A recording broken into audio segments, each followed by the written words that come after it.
ذہن کی جو بھی کیفیت ہوتی کم تھی، لیکن ثریا جیسی غمگسار عورت نے مجھے سہارا دیا۔ گھر میں کافی لوٹ مار کی گئی تھی، جو کچھ بچا تھا اسے سمیٹا اور دیگر لوگوں کی طرح اس طرف چل پڑا جو ہماری آخری پناہ گاہ تھی، یعنی پاکستان۔ پاکستان میں داخل ہونے کے بعد وحشت و بربریت کے ان پیکروں سے جان بچ گئی تھی، جنہوں نے سب کچھ بھلا دیا تھا، جن کے لیے انسان کا کوئی تصور نہیں رہا تھا۔ لیکن بہر صورت یہاں بھی زندگی بے حد کٹھن تھی۔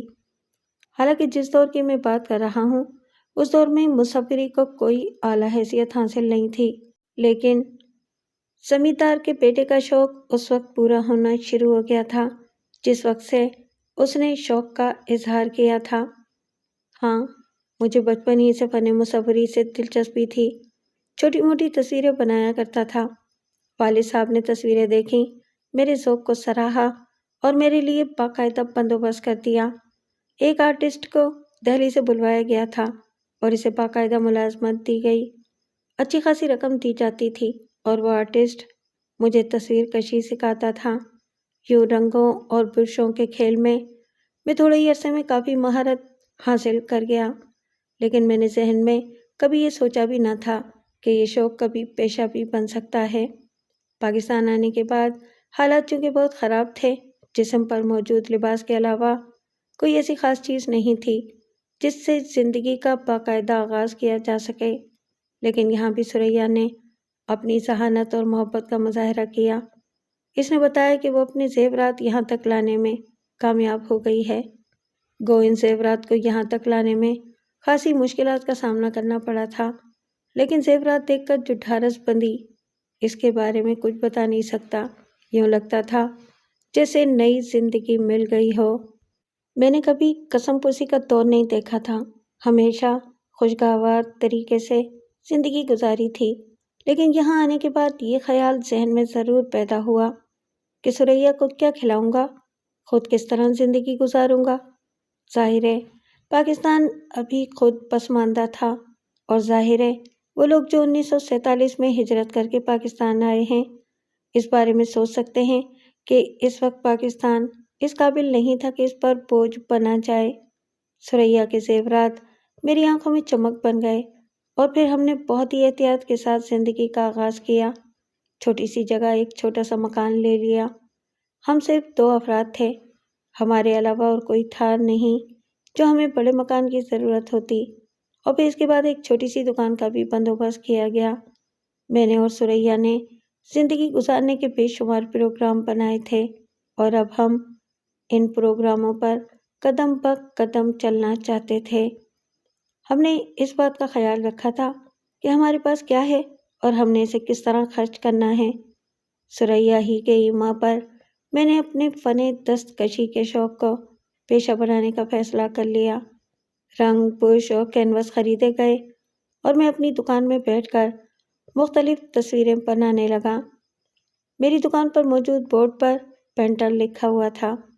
بے شمار تختیاں، پلیٹیں اور اس قسم کی چیزیں میرے پاس لکھنے کے لیے آتی اور مجھے اچھی خاصی آمدنی ہونے لگی۔ میں اور ثریا خوش تھے۔ فن کے بارے میں لوگوں کا خیال تھا کہ میں یہاں تک محدود ہوں، لیکن ایک بار میں نے فرصت کے لمحات میں ایک تصویر بنائی اور وہ تصویر اپنی دکان میں سجا دی۔ منہ سے بولتی ہوئی جاندار تصویر جسے دیکھ کر راہ چلتے لوگ رک جایا کرتے تھے۔ پھر ایک فن مصوری کے دل دادا شخص نے اسے دیکھ کر گاڑی روکی اور پھر وہ میرے پاس پہنچ گیا۔ مسٹر، یہ تصویر کیا آپ نے بنائی ہے؟ نوجوان نے پوچھا۔ صورت ہی سے شوقین معلوم ہوتا تھا۔ جی ہاں، یہ میری اپنی کاوش ہے۔ لیکن آپ کی دکان تو؟ ہاں، اس میں کوئی کمال نہیں ہے۔ بے شمار لوگ ایسے ہیں جو بہت کچھ ہیں، لیکن پیٹ بھرنے کے لیے وہ کچھ کر رہے ہیں جو انہیں نہیں کرنا چاہیے۔ بہر صورت تصویر میں نے یہاں لگا کر اپنے ذوق کی تسکین کی ہے اور چاہتا ہوں کہ اس فن کو کچھ اوپر آگے بڑھاؤں۔ بہت ہی حسین تصویر ہے، اگر تم چاہو تو اسے میرے ہاتھ فروخت کر دو، نوجوان شخص نے کہا۔ ہاں، اس میں کوئی حرج نہیں ہے، میں نے دل میں ہنستے ہوئے کہا۔ مصوری تو میرا شوق تھا، لیکن میں اتنا بڑا نہیں ہوں کہ کسی بھی چیز کو اپنی انا کا سوال بنا دوں۔ ٹھیک ہے، جب پیسہ تھا تو یہ شوق تھا، اور یہ پیسہ نہیں ہے تو یہ پیشہ ہے۔ جب میں شوقین تھا اس وقت اس کی دوسری کیفیت تھی، اور آج اگر یہ میری زندگی کا سہارا بن رہا ہے اور میرے گزارے کے لیے ایک اچھا ماحول فراہم کر سکتا ہے، تو پھر آج میں اسے پہلو تہی کیوں کروں؟ میں نے انتہائی مہنگے داموں یہ تصویر بیچی۔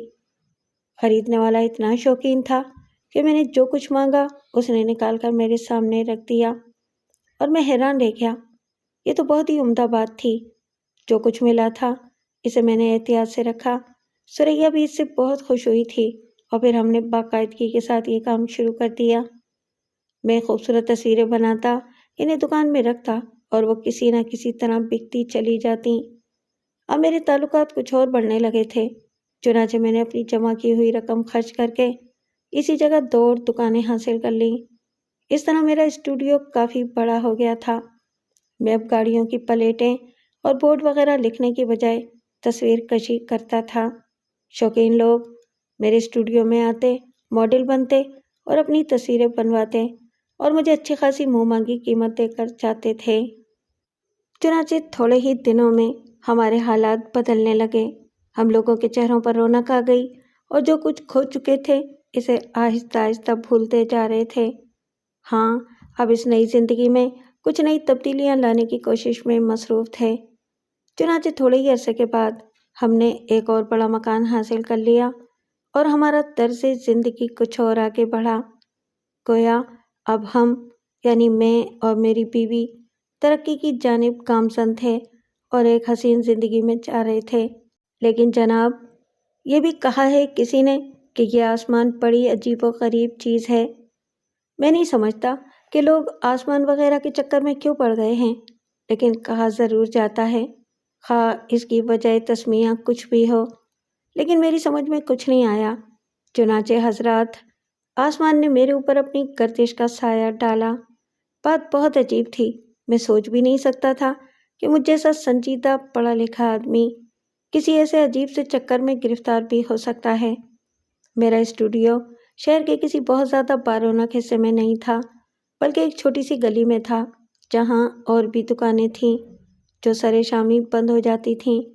میں عموماً رات کو دیر تک کام کیا کرتا تھا۔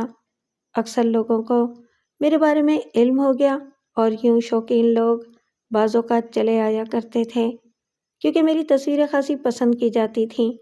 خاص طور سے وہ لوگ جو میری تصویریں خرید کر لے گئے تھے، مجھ سے واقفیت رکھتے تھے، اور ان کے اپنے حلقے میں بہت مقبول تھا۔ بہت سے لوگ اپنی اپنی تصویریں بنوانے آتے تھے، جن میں خواتین بھی تھیں اور مرد بھی تھے۔ میں نے ان سب کو مطمئن کر دیا تھا، اور اس طرح وہ میرے مستقل گاہک بن گئے تھے۔ خواتین میرے پاس تنہا بھی آیا کرتی تھیں۔ حالانکہ میری عمر زیادہ نہیں تھی، لیکن حالات و حوادث نے مجھے سنجیدہ اور متین فطرت کر دیا تھا۔ چنانچہ کسی قسم کی شکایت کسی کو نہ ہوئی جس سے میری نیک نامی پر حرف آتا۔ اس شام میں فارغ تھا جو تصویر فریم پر لگی ہوئی تھی۔ اسے مکمل کرنے کے بعد میں نے آخری ٹچ دیے تھے، لیکن یہ تقریباً 11:30 یا 12 بجے کی بات ہے۔ کوئی تصویر میرے ہاتھ میں نہیں تھی، اور نہ ہی کوئی تصویر شروع کرنے کا ارادہ تھا۔ اس کی وجہ یہ تھی کہ آسمان پر بادل چھائے ہوئے تھے، لیکن کیونکہ جس شخص کی میں نے تصویر بنائی تھی ان سے وعدہ کیا تھا کہ آج اسے یہ تصویر دے دوں گا، اس لیے میں اس کا انتظار کر رہا تھا۔ بادلوں کی وجہ سے اگر میں چاہتا تو اسٹوڈیو بند بھی کر سکتا تھا۔ ظاہر ہے کسی کی پابندی تو نہیں تھی، لیکن یہ میرے اصول کے خلاف تھا۔ بہرحال رات ہو گئی اور وہ شخص تصویر لینے نہ آیا۔ تب میں نے سوچا کہ حسب معمول جب تک دکان کھولتا ہوں اس وقت تک تو انتظار کروں گا ہی، کیونکہ یہ میرا کاروباری اصول تھا، اور جلدی دکان بند کر کے چلے جانا اچھی بات نہیں تھی، کیونکہ میرے ذہن میں یہ بات تھی کہ ممکن ہے وہ شخص آ ہی جائے، اور اگر اسے وقت پر اپنی تصویر نہیں ملی تو اسے کافی مایوسی ہوگی۔ چنانچہ میں اس کا انتظار کرتا رہا۔ 4 بجے کے بعد ہلکی ہلکی بوندا باندی بھی شروع ہو گئی تھی۔ میں نے اپنے ملازم غفور سے اپنے لیے چائے منگوائی اور اسٹوڈیو میں اندر ہی بیٹھ کر چائے پینے لگا۔ ذہن خیالات میں ڈوبا ہوا تھا۔ چند ساعت کے بعد غفور آیا اور بولا، صاحب جی، ایک بی بی جی آئی ہیں۔ اوہو، بیوی ہیں یا صاحب بھی ہیں؟ نہیں جی، صرف بیوی ہیں۔ خیر، کوئی بات نہیں، کیا کہتی ہیں؟ آپ کو پوچھ رہی ہیں، غفور نے جواب دیا۔ بھیج دو، میں نے کہا اور چائے کا آخری گھونٹ لے کر پیالی ایک طرف رکھ دی۔ پھر سگریٹ کے پیکٹ سے سگریٹ نکال کر ہونٹوں میں رکھا اور اسے سلگانے لگا، اور اسی وقت وہ اندر داخل ہوئی۔ شاعرانہ باتیں کرنا میرے لیے مشکل کام نہیں ہے، کیونکہ مصوری اور شاعری خاصی نزدیکی چیزیں ہیں۔ عورت کے حسن کی تعریف میں برش لے کر کرتا ہوں، جبکہ شاعر حضرات قلم سے کرتے ہیں۔ مجھ میں اور ان شاعروں میں فرق صرف یہی ہے کہ وہ الفاظ میں شاعری کرتے ہیں اور میں لکیروں میں۔ لیکن وہ عورت جو اندر آئی تھی ایک مجسم غزل تھی، سلک کا سادہ سا سفید لباس پہنے، بال کھولے ہوئے، مجموعی طور پر حسن و پاکیزگی کا ایک اعلیٰ شاہکار تھی۔ شکل و صورت سے ایک عجیب سی پراسرار کیفیت ٹپکتی تھی۔ ویسے میرے خیال کے مطابق وہ کسی اچھے گھرانے ہی کی تھی اور یقیناً کسی لمبی کار میں آئی ہوگی۔ بہرحال میں نے اٹھ کر اس کی پذیرائی کی، لیکن وہ دروازے میں کھڑی ہو گئی اور غور سے مجھے دیکھنے لگی۔ دیکھتی رہی، اس کا انداز خاصا پراسرار تھا۔ میں خجالت سی محسوس کرنے لگا۔ چند ساتھ اسی طرح گزر گئے، تب میں نے سکوت کو توڑتے ہوئے کہا، تشریف لائیے خاتون، آپ کس سوچ میں ڈوب گئیں؟ ہاں، وہ چونک پڑی، پھر وہ آہستہ آہستہ آگے بڑھی تو مجھے احساس ہوا کہ اس کی چال بھی بے حد عجیب ہے، کھوئی کھوئی مست مست سی چال، جسے قدم نہ اٹھا رہی ہو، یا جیسے اس کے پاؤں میں اسکیٹنگ شوز بندھے ہوئے ہوں، یا پھر وہ ہوا میں تیر رہی ہو۔ آگے بڑھ کر وہ ایک جگہ پہنچی، میں نے اسے بیٹھنے کا اشارہ کیا، تب میں اس سے تھوڑے فاصلے پر ایک کرسی پر بیٹھ گیا۔ وہ مجھے اب بھی اسی انداز میں دیکھے جا رہی تھی۔ عجیب کھویا سا انداز تھا، آنکھیں میری جانب نگراں تھیں۔ اس کے اس عجیب رویے سے میں خاصا الجھ گیا تھا۔ پھر میں نے اس سے دوسرا سوال کیا، آپ جس کام سے تشریف لائی ہیں، براہ کرم آپ مجھے اس کام سے آگاہ کریں، اور ہاں، آپ کیا پئیں گی؟ ویسے میرا خیال ہے کہ اس خون کو موسم میں آپ کے لیے چائے بہتر ہوگی۔ جی نہیں شکریہ، اس نے تھکی تھکی آواز میں کہا، اور میں نے گہرے سانس لیتے ہوئے اس کی جانب دیکھا۔ تکلف کی ضرورت نہیں خاتون، اگر آپ چائے کی ضرورت محسوس کر رہی ہیں تو میں ملازم کو آواز دوں؟ جی نہیں، میں نے کہا نا شکریہ، اس نے جواب دیا، اور میں گردن ہلا کر رہ گیا۔ پھر آہستہ سے بولا، جی میں آپ کی کیا خدمت کر سکتا ہوں؟ آپ، اس نے ایک گہری سانس لے کر کہا، جی ظاہر ہے آپ کسی کام سے میرے پاس تشریف لائی ہوں گی، میں آپ کی خدمت کرنا چاہتا ہوں، آپ حکم دیجیے۔ لڑکی جتنی خوبصورت تھی، اسے دیکھ کر کسی مصور کے ذہن کی جو کیفیت ہو سکتی تھی وہی میری بھی تھی، لیکن بہر صورت میں اپنے فن سے مخلص تھا، اپنے پیشے سے مخلص تھا، اور اپنے حالات کے بارے میں بہتر طور پر جانتا تھا، اور سب سے بڑھ کر یہ کہ میں اپنی بیوی کی امانت تھا، جانتا تھا کہ میں شادی شدہ ہوں، اور سریا میری زندگی کی بہترین رفیق ہے، میرے لیے ایثار کرنے والی، ہر قدم کی ساتھی، جلوتوں کی رفیق، خلوتوں کی امین۔ میری زندگی کی ابتدا و انتہا اب اسی کے دم سے تھی۔ یہ لڑکی بے شک سریا سے بے حد حسین تھی، اس میں کوئی شبہ نہ تھا، لیکن اس کا مطلب یہ نہیں تھا کہ اب میں سے عشق شروع کر دوں۔ اس کے علاوہ یہ بات بھی میرے لیے تعجب خیز تھی کہ لڑکی جانے بوجھے بغیر میرے پاس آ گئی، اور اب مجھے اس انداز سے دیکھ رہی ہے جیسے کچھ کہنا چاہتی ہے مگر خود کو روکے ہوئے ہے۔ اس کی غیر منتشر سوچیں مجھے غلط فہمی کا شکار کر سکتی تھیں۔ چند ساتھ لڑکی خاموشی سے مجھے دیکھتی رہی، شاید اس کی سوچیں سمٹ گئی تھیں۔ تب وہ آہستہ سے بولی، میں اپنی تصویر بنوانا چاہتی ہوں۔ بہت خوب، اب آئیں آپ مطلب پر۔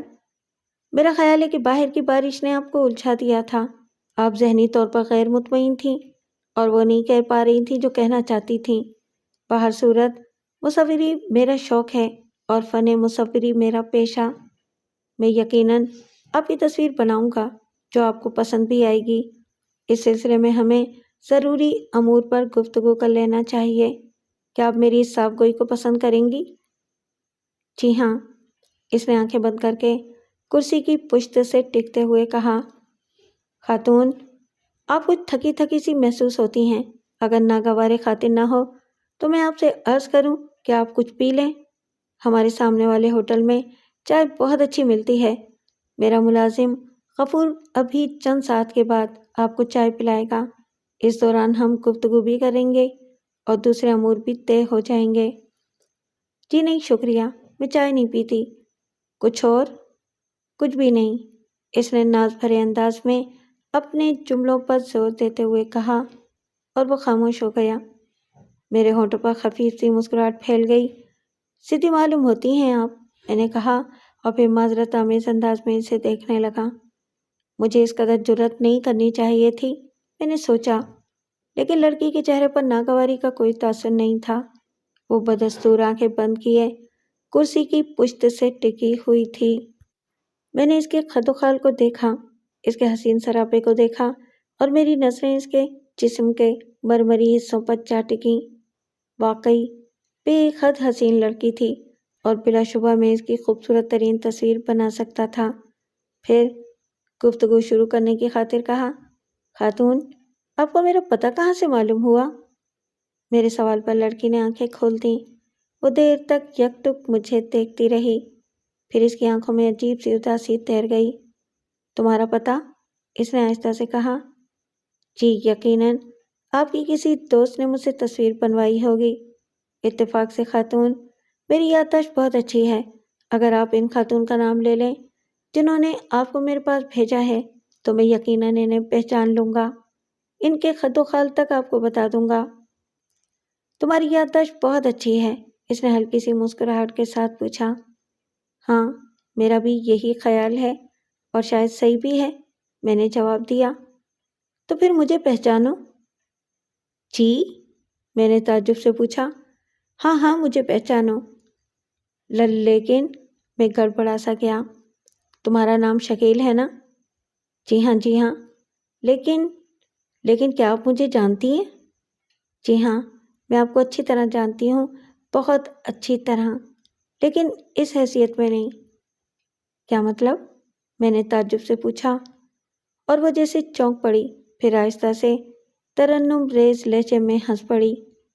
کوئی مطلب نہیں آرٹسٹ، ہاں تم باتیں بہت کرتے ہو۔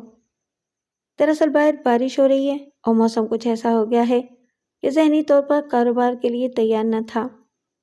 اب آپ تشریف لائی ہیں تو جس قسم کی گفتگو آپ پسند فرمائیں۔ دراصل یہ گفتگو کاروبار سے ہٹ گئی تھی۔ ذاتی طور پر میں نے آپ سے بہت سی باتیں کی، لیکن مجھے افسوس ہے کہ یہ باتیں آپ کو ناگوار گزر رہی تھیں۔ ارے نہیں، اس انداز میں مت سوچو آرٹسٹ، اس انداز میں مت سوچو شکیل، دراصل میں بھی بے تکلفی کی عادی ہوں۔ جی، میں نے ہونٹ سکیڑ کر کہا۔ عورت کے الفاظ مجھے ناگوار گزر رہے تھے۔ ظاہر ہے، فطرتاً تو میں کاروباری آدمی نہیں تھا، میری اپنی بھی کوئی شخصیت تھی۔ اب تک میں خود کو کوئی زیادہ حیثیت نہیں دے سکا تھا کیونکہ حالات ہی ایسے تھے، لیکن گئے زمانے میں بھی اپنی پسند کی باتیں کیا کرتا تھا، اپنی مرضی سے بولتا اور سنتا تھا، لیکن اب بہر صورت میں نے ان تمام خیالات کو ذہن سے نکال دیا اور پھر اس کی جانب دیکھنے لگا۔ ٹھیک ہے خاتون، تو میری خواہش ہے کہ آپ اس سلسلے میں کاروباری معاملات طے کر لیں۔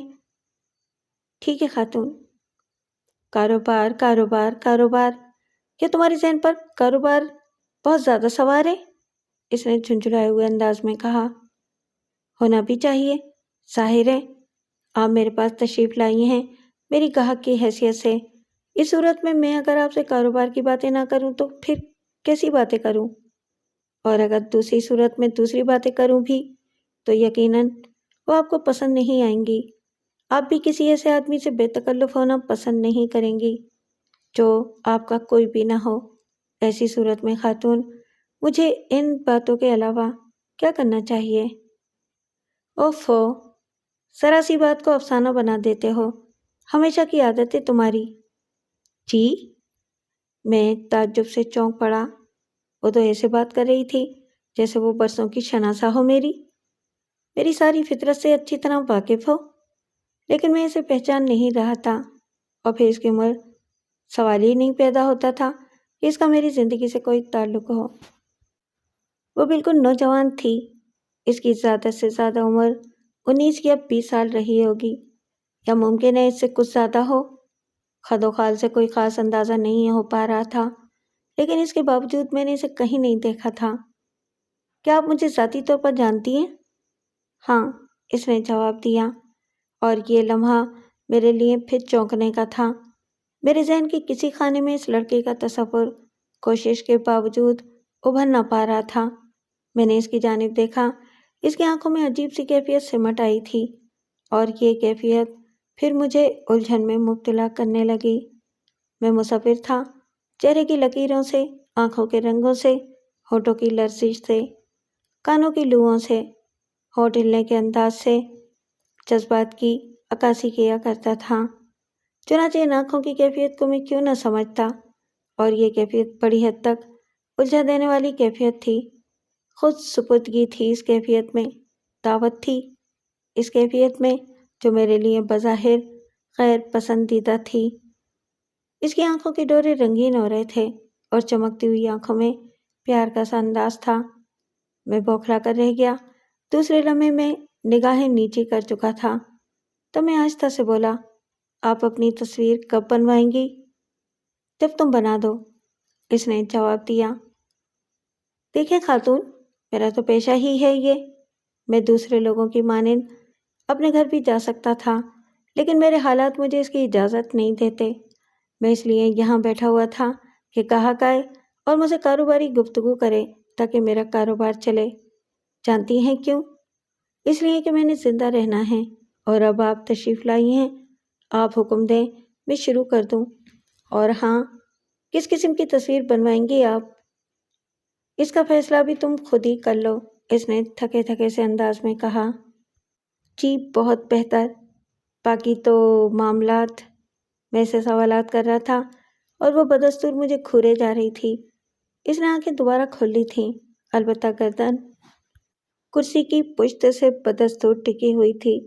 اس انداز میں تکنے سے اس کے دونوں ہونٹ خفیف سے کھل گئے تھے، جس سے دو دانت باہر جھانک رہے تھے، اور اس انداز میں وہ بڑی ہی دلکش لگ رہی تھی۔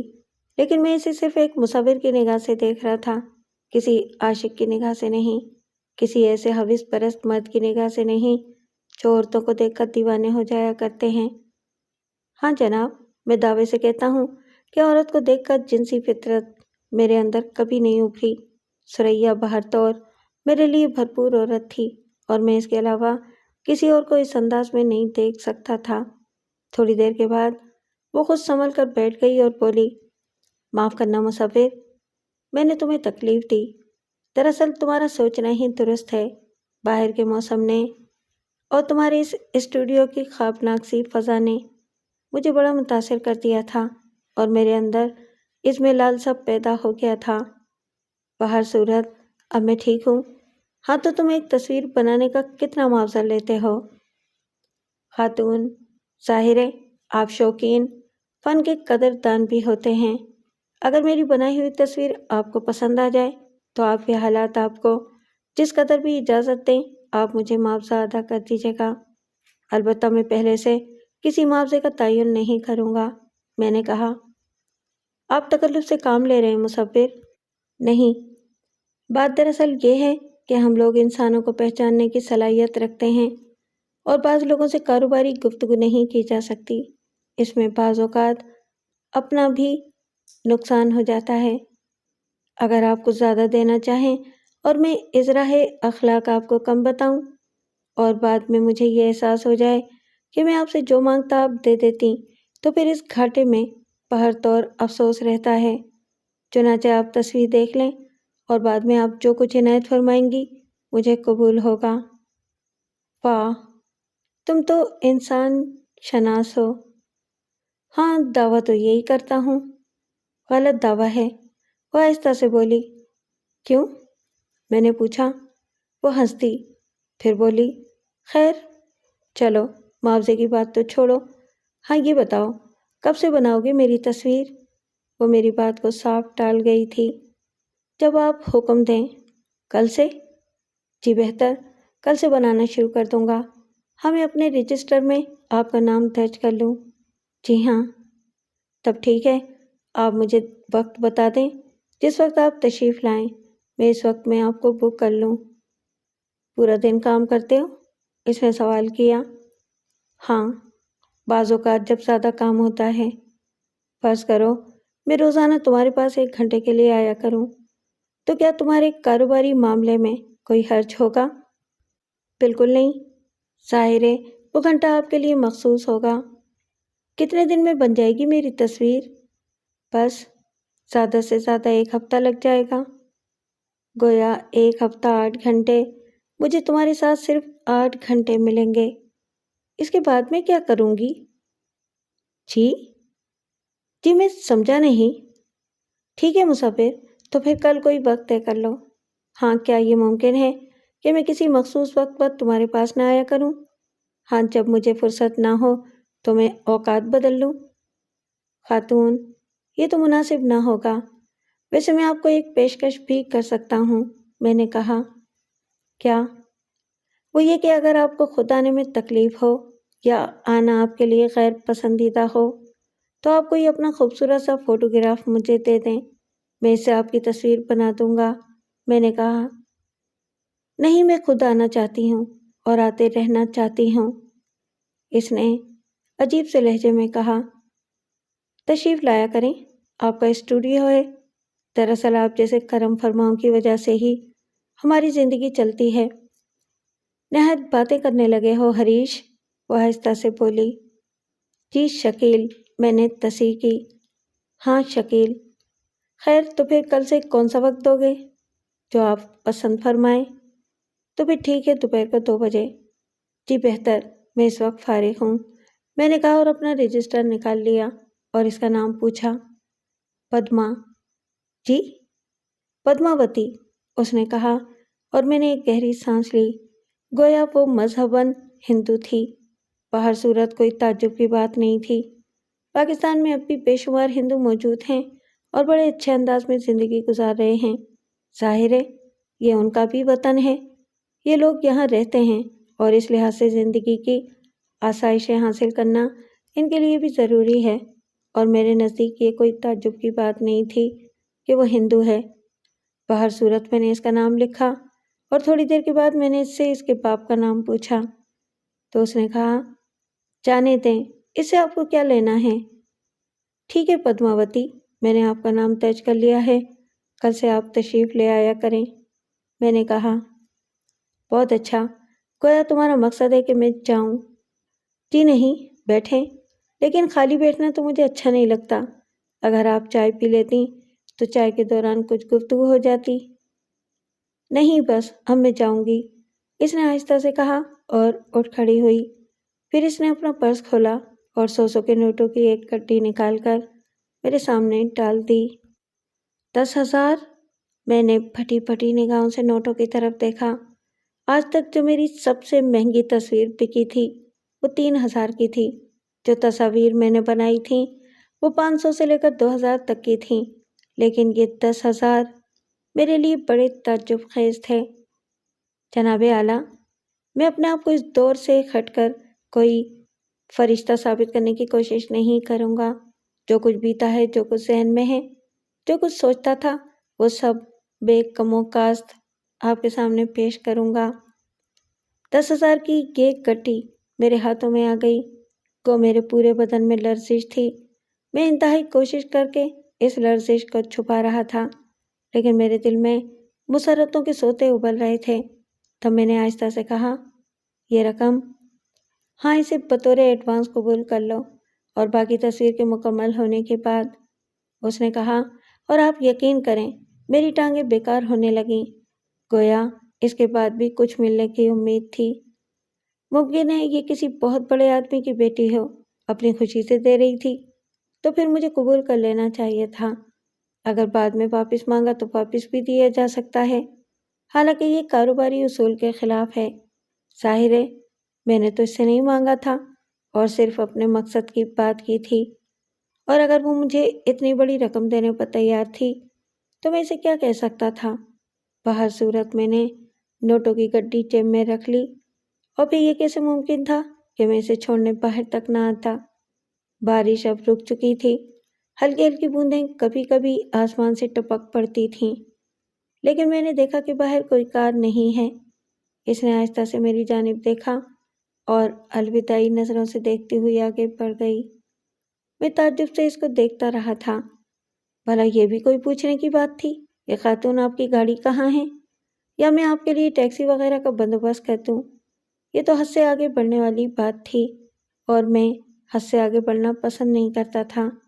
اس کی نگاہوں سے جو کچھ میں نے محسوس کیا تھا وہ اب بھی میرے ذہن میں خلیش بن کر چھپا ہوا تھا۔ وہ سیدھی جاتی رہی اور تھوڑی دیر بعد میری نگاہوں سے اوجھل ہو گئی۔ میں جلدی سے اندر آ گیا تھا۔ اس کا پیار بھرا انداز، اس کی اپنائیت آمیز گفتگو میرے ذہن میں ابھر آئی۔ بہر صورت میں نے سر کو جھٹکا اور کرسی پر گر کر گہری گہری سانسیں لینے لگا۔ جو کچھ ہوا تھا وہ میرے لیے تعجب خیز تھا۔ لڑکی بلا شبہ پراسرار تھی، لیکن مجھے اس کی پراسراریت سے کیا واسطہ؟ وہ تو مجھے 10,000 روپے کی رقم دے گئی تھی، اور یہ رقم میری زندگی بدلنے کے لیے کافی تھی۔ ٹھیک ہے، میرے حالات اتنے برے نہ رہے تھے۔ میں مہینے میں 5-6 ہزار آرام سے کما لیا کرتا تھا، اکثر اس سے بھی زیادہ ہو جاتا تھا۔ چنانچہ زندگی بہتری کی طرف گامزن تھی۔ یہ 10,000 اور اس کے بعد آہا، میرا دل خوشی سے جھوم اٹھا۔ اگر ایسے ہی کچھ کرم فرما اور مل جائیں تو میرا خیال ہے کہ میں اپنی پرانی زندگی پھر حاصل کر لوں گا۔ ثریا کی قسمت جاگ اٹھے گی اور ہم دونوں بہت خوبصورت سے مکان میں زندگی بسر کرنے کے قابل ہو جائیں گے۔ ہاں، ممکن ہو سکا تو ایک چھوٹی سی کار بھی خریدی جائے گی جس میں شام کو ثریا کو بٹھا کر شہر کے مختلف علاقوں کی سیر کرایا کروں گا۔ میں نے تصور میں بہت سارے خواب دیکھ ڈالے۔ اب دکان میں بیٹھنے کی ہمت بھی نہ رہی تھی۔ اس رقم کو ہضم کرنا مشکل ہو رہا تھا، اور پھر بار بار یہ تصور بھی آ رہا تھا کہ اس کے بعد اور رقم بھی ملے گی۔ چنانچہ میں نے کاروباری اصول کو بالائے طاق رکھا اور جلدی جلدی دکان بند کرنے لگا۔ ثریا نے اتنی بڑی رقم دیکھی تو وہ بھی خوشی سے دیوانی سی ہو گئی تھی۔ میں نے اسے تفصیل بتائی، لیکن ذرا سی رد تو بدل کر کے۔ میں نے اس حسین سی لڑکی کا تذکرہ ضرور کیا، لیکن اس کے انداز کے بارے میں کچھ نہ بتایا۔ ظاہر ہے ثریا بھی عورت تھی، اور میں بھی اتنا نہ تجربہ کار نہیں تھا کہ اس کے ذہن میں کسی شک و شبے کو جنم دیتا، جبکہ عورت ذات خود ہی بہت شکی ہوتی ہے۔ چنانچہ اس نے مسکرا کر میری جانب دیکھتے ہوئے کہا، کہیں کوئی اور معاملہ تو نہیں ہے؟ کیا مطلب؟ میں چونک پڑا۔ کیا سمجھتے ہو خود کو؟ میری آنکھوں سے دیکھو، اب بھی بہت سی نثار ہونے کو تیار ہوں گی۔ کیا ٹینٹیں لگا رکھی ہے ثریا؟ بجائے اس کے کہ تم رقم کو دیکھ کر خوشی کا اظہار کرو، تم اس قسم کی باتیں کر رہی ہو؟ میں نے کسی قدر برا ماننے والے انداز میں کہا۔ ارے آپ برا کیوں مان رہے ہیں؟ اس میں تو آپ کی تعریف کا ہی پہلو ہے۔ نہیں، مجھے ایسی تعریف نہیں چاہیے۔ میرے سامنے اگر کوئی آسمان سے حور بھی اتر آئے تو میں اسے نگاہ بھر کر نہ دیکھوں گا۔ کیا سمجھتی ہیں آپ مجھے؟ میرا اپنا بھی تو کوئی کردار ہے۔ میں جانتی ہوں شکیل، مذاق کر رہی تھی۔ اس میں آپ برا مان گئے؟ ثریا نے پیار بھرے لہجے میں کہا۔ جی نہیں، میں تو آپ کو آزما رہا تھا۔ اچھا ثریا، ایک بات تو بتاؤ کہ اگر میری زندگی میں کوئی ایسی عورت داخل ہو جائے تو تم کیا کرو گی؟ کچھ نہیں کروں گی شکیل۔ میرا شکیل ہے ہی اتنا شکیل کہ ہر کوئی اسے چاہ سکتا ہے، ثریا نے پیار بھرے لہجے میں کہا۔ لیکن مجھے بام ثریا پر پہنچانے والی ثریا ہی ہے، اور اس کے علاوہ مجھے کسی کی چاہت کی فرصت نہیں ہے، میں نے اسے قریب تر کر کے کہا، اور ثریا ہنسنے لگی۔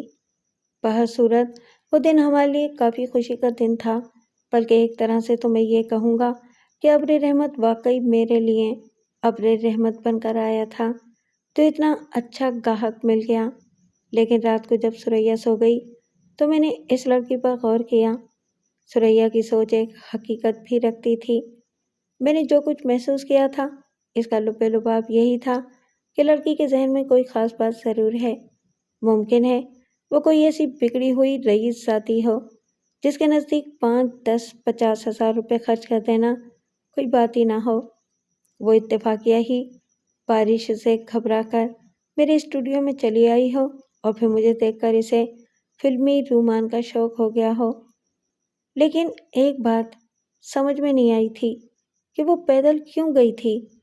اگر وہ کسی بڑے آدمی کی بیٹی ہوتی تو کار میں آئی ہوتی، لیکن ممکن ہے کہ واقعی کوئی ایسا حادثہ پیش آیا ہو کہ وہ چند ساتھ کے لیے پناہ لینے کے لیے میرے پاس آئی ہو، اور اس نے سوچا ہو کہ اسٹوڈیو ہے، چلو تصویر ہی بنوا ڈالیں۔ لیکن وہ میرا نام کیسے جانتی تھی؟ میرے خیالات بہت الجھے ہوئے تھے۔ اگر وہ میرا نام جانتی تھی تو پھر ظاہر ہے اس نے کہیں سے سنا ہوگا اور باقاعدہ میرے پاس آئی ہوگی، لیکن اس موسم میں اور اس انداز میں، وہ الجھی سی۔ ہوگا کچھ۔ جب میں پریشان ہو گیا تو میں نے اپنے خیالات کو جھٹکا۔ ہاں، مجھے تو تصویر بنانے سے قرض تھی، کل 2 بجے وہ آئے گی، اور میرا خیال تھا کہ میں ذاتی قسم کی گفتگو اس سے جس قدر ہو سکے کم کروں گا۔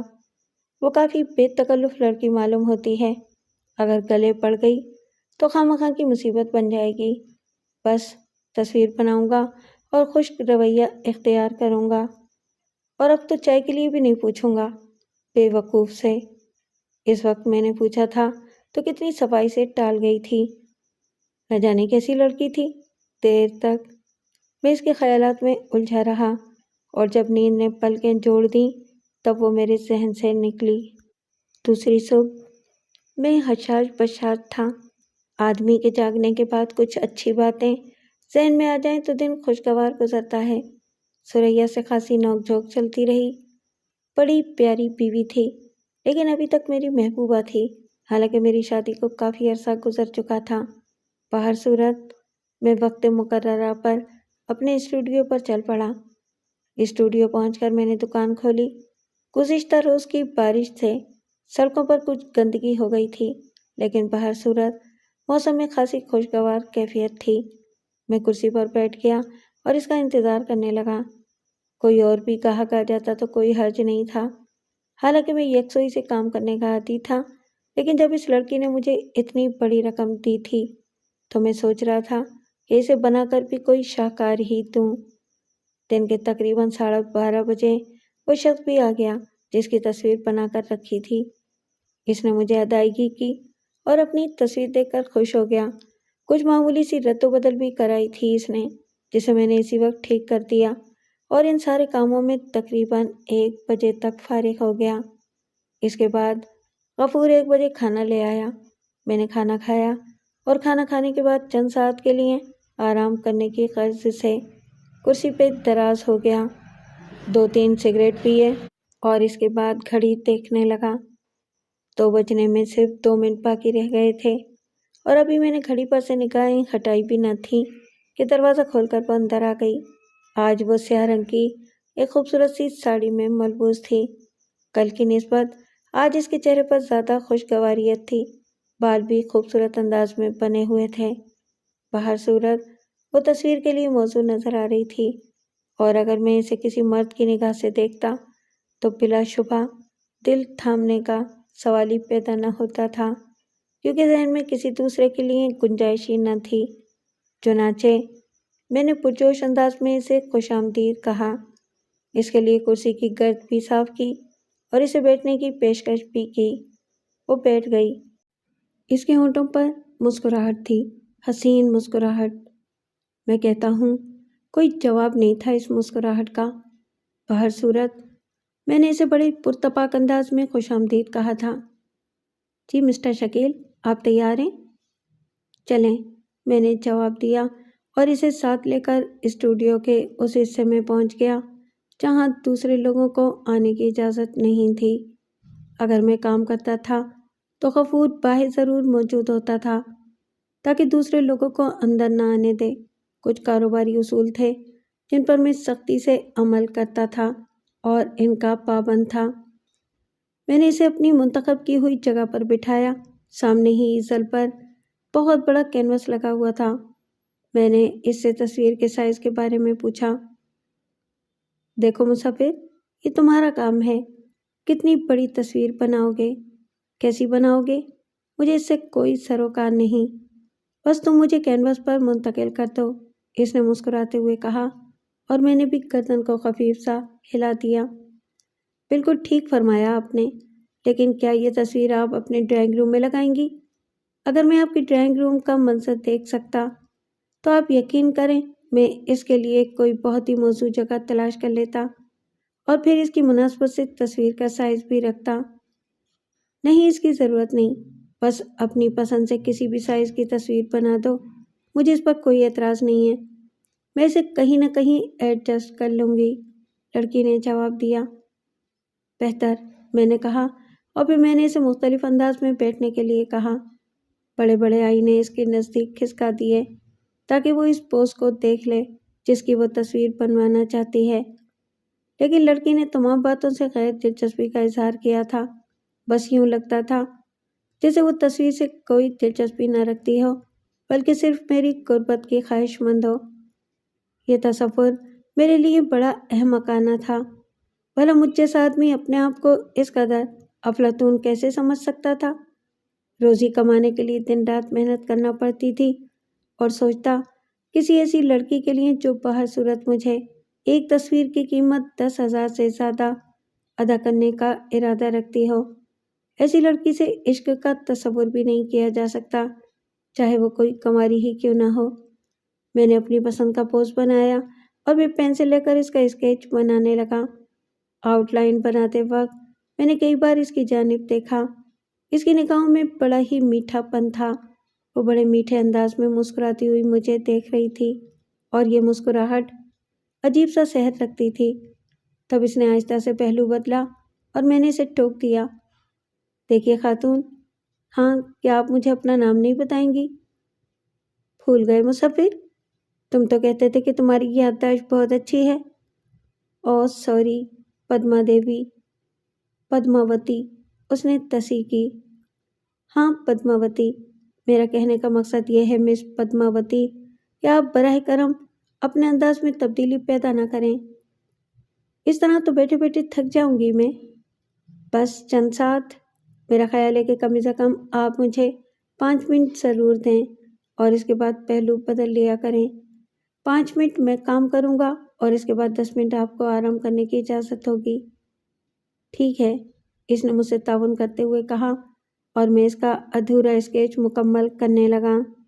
پھر وہ 5 منٹ اسی انداز میں پوز دیتی رہی جیسا کہ میں نے اسے بتایا تھا، اور میرا ہاتھ تیزی سے کینوس پر چلتا رہا، میں اسے لکیروں میں منتقل کر رہا تھا۔ کافی دیر تک میں اس کی تصویر بناتا رہا اور اس دوران میں نے صاف محسوس کیا کہ اسے بلا شبہ تصویر سے کوئی دلچسپی نہیں ہے، بس وہ مجھ سے باتیں کرنے کی خواہش مند تھی۔ پھر ٹھیک 3 بجے میں نے اس سے معذرت چاہی۔ مس پدماوتی، مجھے افسوس ہے، میں نے ابھی دوسرے گاہکوں کو بھی ٹریس کرنا ہے اور اب آپ سے کل ملاقات ہوگی۔ بڑے ہی کاروباری ہو گئے ہو، اس نے پیار بھرے انداز میں کہا اور چلی گئی۔ اس کے جانے کے بعد میں اسے بھول گیا تھا، جس بورڈ پر میں نے کینوس لگایا ہوا تھا اسے میں نے محفوظ کر لیا اور دوسرے کاموں میں مشغول ہو گیا۔ اس شام کو میرے ذہن میں کوئی خاص بات نہیں تھی۔ ثریا کے ساتھ کافی دیر تک گپ شپ ہوتی رہی، رات ہوئی سو گیا۔ دوسرے دن پھر کام حسب معمول تھا۔ ٹھیک 2 بجے وہ پہنچ گئی اور پھر یہ روز کا معمول بن گیا۔ اسے آتے ہوئے 5واں دن تھا، تصویر تیزی سے مکمل ہو رہی تھی، میں اس کا اسکیچ تقریباً مکمل کر چکا تھا، اب صرف اسے رنگ دینا تھے۔ میں نے اسکیچ اسے دکھایا اور اس نے پسندیدگی کا اظہار کرتے ہوئے کہا، میں نہیں جانتی کہ فن مصوری کیا ہے اور میں یہ بھی نہیں جانتی کہ تم نے ان لکیروں کا کھیل کیوں اپنا لیا ہے، لیکن بہر صورت جو کچھ تم بناؤ گے وہ اچھا ہی ہوگا، یہ تو تمہاری فطرت ہے حریش، اس نے آہستہ سے کہا اور میں چونک پڑا تھا۔ تب میں نے کہا، مس پدما، آپ اس سے پہلے بھی ایک بار مجھے حریش کہہ چکی ہیں، میں نے تعجب خیز لہجے میں کہا۔ ہاں، ابھی کچھ نہیں بتاؤں گی، پہلے میری تصویر مکمل کر لو۔ کیوں، کوئی خاص بات ہے کیا؟ میں نے سوال کیا اور وہ خاموشی سے مجھے دیکھتی رہی۔ پھر اس نے اپنی کلائی میں بندھی ہوئی گھڑی میں وقت دیکھا اور مسکراتے ہوئے بولی، 3 بج گئے، اب مجھے چلنا چاہیے۔ اور اس کے بعد وہ میرے جواب کا انتظار کیے بغیر واپسی کے لیے مڑ گئی۔ اس کے جانے کے بعد میں پیچھے سے اسے دیکھتا رہا تھا۔ کیا یہ لڑکی کسی غلط فہمی کا شکار ہے؟ میں نے سوچا، ہندو ہے، اور ہاں ہریش بھی تو ہندو نام ہی ہے، لیکن اس نے مجھے ہریش کہہ کر کیوں مخاطب کیا؟ ممکن ہے اس کا کوئی دوست، ساتھی، عزیز، رشتہ دار میری شکل سے ملتا جلتا ہو۔ اوہ، یہ وجہ ہو سکتی ہے۔ وہ تصویر بنوانے میں اتنی دلچسپی نہیں رکھتی، بس میرے پاس آتی ہے، مجھ سے باتیں کرتی ہے، انوکھی باتیں جن کا کوئی سر پیر نہیں ہوتا، لیکن وہ 1 گھنٹہ بڑی ہنسی خوشی گزارتی ہے۔ ہاں، کبھی کبھی مغموم بھی ہو جاتی ہے۔ ممکن ہے اس کے ساتھ کوئی ایسا حادثہ ہوا ہو، ممکن ہے اس کا کوئی قریبی عزیز، کوئی دوست اس سے بچھڑ گیا ہے اور وہ میری شکل میں اسے دیکھنے آ جاتی ہو۔ ممکن ہے اس کا نام ہریش ہی ہو۔ بہر صورت احتیاط شرط ہوتی ہے جناب۔ چنانچہ سریا سے میں نے اس بارے میں کوئی ذکر نہیں کیا، حالانکہ میں ساری باتیں اسے بتا دیا کرتا تھا، لیکن اگر یہ بات اسے بتا دیتا تو یقینی طور پر سریا پریشانیوں کا شکار ہو جاتی، اور میں نہیں چاہتا تھا کہ ایک بے مقصد بات پر میری پیاری بیوی پریشانیوں کا شکار ہو جائے۔ 8ویں دن حسب وعدہ میں نے اس کی تصویر مکمل کر دی۔ میرے پاس کچھ اور نامکمل تصویریں بھی تھیں جو اس دوران میں نے مختلف لوگوں کے لیے شروع کی تھیں۔ کچھ اور لوگ بھی تھے جن کا میں کام کر رہا تھا، لیکن بہر صورت میں وقت پر کام کرنے کا عادی تھا۔ اس دن میں نے اس کی تصویر کو آخری رنگ دیا۔ اب مجھے اس کی ضرورت بھی نہیں تھی، اور اس کے لیے میں نے اسے کہہ بھی دیا۔ اس کے باوجود وہ آتی رہتی تھی اور مجھے تصویر بناتے ہوئے دیکھتی رہتی تھی۔ ایک بار اس نے مجھ سے عجیب سے سوالات کیے۔ تم اس تصویر کو جو رنگ دے رہے ہو، کیا اس کا تمہارے ذہن سے کوئی تعلق ہے مصور؟ اس نے سوال کیا۔ ظاہر ہے گہرا تعلق ہے، میں نے جواب دیا۔ یعنی خاتون، میری خواہش ہے کہ میں ایک ایسی تصویر بنا کر آپ کو پیش کروں جس کا کوئی ثانی نہ ہو۔ اس کے لیے میں اس میں خوبصورت سے خوبصورت رنگ بھرنا چاہتا ہوں۔ اوہ، تو کیا صرف اس تصور نے تمہیں اتنی حسین تصویر بنانے پر مجبور کر دیا ہے؟ اس نے پوچھا۔ ظاہر ہے یہ میرا فن ہے۔ میں سمجھی تھی کچھ اور۔ کیا مطلب؟ میں سمجھی تھی کہ تم ان رنگوں کو اپنے دل میں سجا رہے ہو۔ آپ اس بات سے انکار تو نہیں کر سکتی؟ ظاہر ہے جس چیز سے دل نہ لگایا جائے وہ کبھی من پسند نہیں بن سکتی۔ ٹھیک ہے، اس دوران ایک بار بھی تمہیں میری صورت یاد نہیں آئی؟ اس بار اس نے ایک انوکھا سوال کیا۔ کیا مطلب ہے؟ تم مجھے مستقل دیکھتے رہے ہو ہریش۔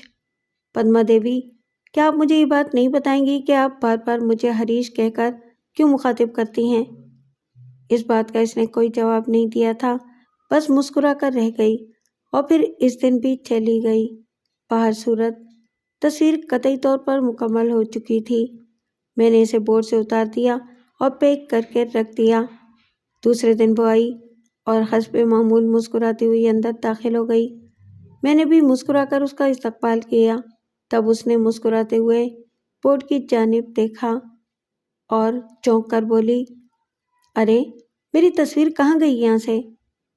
مکمل ہو گئی، میں نے جواب دیا۔ تو تم نے اسے کینوس بورڈ سے اتار دیا؟ ہاں، ظاہر ہے۔ کیوں؟ بھائی مکمل تصویر کو لگائے رکھنے سے کیا فائدہ؟ وہ بے خیالی میں عجیب سے انداز میں بولی جسے میں محسوس کیے بغیر نہ رہ سکا۔ کیا آپ اسے لے نہیں چاہیں گی؟ کہاں ہے؟ اس نے میرے سوال کا جواب دیے بغیر کہا، اور میں پیک شدہ تصویر اٹھا لایا۔ میں نے تصویر کھول کر اس کی نگاہوں کے سامنے کر دی، اور وہ تصویر دیکھنے کے بجائے میری صورت دیکھنے لگی۔ آج اس کے چہرے پر عجیب سی سنجیدگی چھائی ہوئی تھی۔ پھر اس نے بھاری لہجے میں کہا، گویا یہ تصویر مکمل ہو گئی؟ ہاں، آپ دیکھیں، اگر اس میں کوئی خامی یا کمی رہ گئی ہو تو مجھے بتا دیں، میں مکمل کر دوں گا۔ ہاں، اس تصویر میں ایک بہت بڑی خامی ہے، اس نے سنجیدگی سے کہا، اور میں سوالیہ انداز میں اس کی جانب دیکھنے لگا۔ سچ فرمائیے، میرا خیال ہے کہ اگر آپ اس کی نشاندہی کر دیں تو میں آپ کی شکایت دور کر سکتا ہوں۔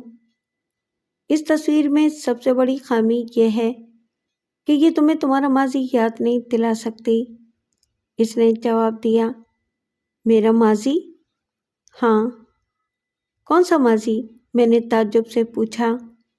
وہ ماضی جو تمہارے ذہن سے اوجھل ہے، وہ ماضی جو تمہارے پچھلے جنم کی یاد ہے۔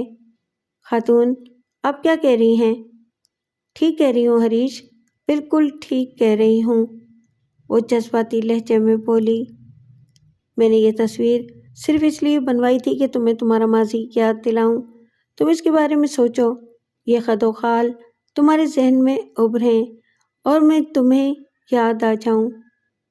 لیکن افسوس، صد افسوس، تمہارا ذہن سو چکا ہے، تمہارے ذہن پر اتنی گرد پڑی ہوئی ہے کہ تم سو چکے ہو۔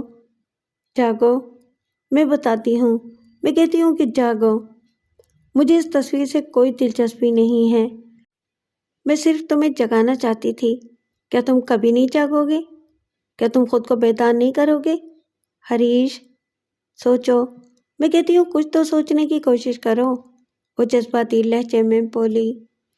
پدما دیوی، نہ جانے آپ کیسی باتیں کر رہی ہیں، میں تو آپ کی ایک بات بھی نہیں سمجھ سکا۔